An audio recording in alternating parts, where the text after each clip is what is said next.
अमरावती में कैसे साफ हुआ नवीन राणा का रास्ता, पूर्व सांसद बोले राज्यपाल का ऑफर मिला तब जाकर।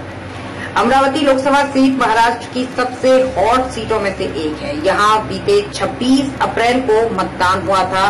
भाजपा की तरफ से यहां नवनीत राणा ने चुनाव लड़ा। इस सीट पर उनका मुख्य मुकाबला कांग्रेस कैंडिडेट बलवंत वानखेड़े से था। अमरावती में नवनीत राणा के लिए रास्ता कैसे साफ हुआ, इससे लेकर शिवसेना के पूर्व सांसद आनंदराव अडसुल का दावा है कि केंद्रीय गृह मंत्री अमित शाह ने उन्हें इस सीट पर चुनाव नहीं लड़ने के लिए मनाया था। अमरावती सीट से 2 बार सांसद रहे अडसुल का कहना है कि उन्हें राज्यपाल पद की पेशकश की गई थी। एकनाथ शिंदे गुट के नेता और अमरावती के पूर्व सांसद आनंदराव अडसुल ने कहा कि जब सीटों का बंटवारा हो रहा था तब अमित शाह ने मुझे बुलाया था। उन्होंने मुझे अमरावती से चुनाव न लड़ने के लिए कहा।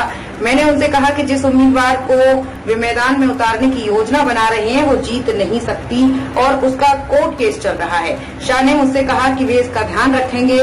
राज्यपाल पद का ऑफर मिला। आनंद राव ने आगे कहा कि उन्होंने मुझसे पूछा कि मैं क्या चाहता हूं और फिर मुझे राज्यपाल बनाने की पेशकश की। उन्होंने कहा कि इसके बाद उन्होंने चुनाव से हटने का फैसला लिया, लेकिन उन्होंने कहा कि पिछले 20 महीनों से महाराष्ट्र के उप मुख्यमंत्री देवेंद्र फडणवीस ने भी उन्हें इसी तरह का आश्वासन दे रखा है। 2019 में नवनीत राणा से हारे थे चुनाव। अडसुल ने 2009 और 2014 में अमरावती लोकसभा सीट का प्रतिनिधित्व किया है। हालांकि 2019 में उन्हें एनसीपी समर्थित निर्दलीय उम्मीदवार नवनीत राणा से हार का मुंह देखना पड़ा था। चुनाव जीतने के बाद नवनीत राणा भाजपा में शामिल हो गई थी। 5 साल में सिर्फ नाटकबाजी और सनसनी फैलाई। अडसुल ने नवनीत राणा पर निशाना साधते हुए दावा किया कि सीट से उनकी जीत मुश्किल है। मौजूदा भावना नवनीत राणा के खिलाफ है, इसलिए मुझे उनके जीतने की संभावना के बारे में संदेह है।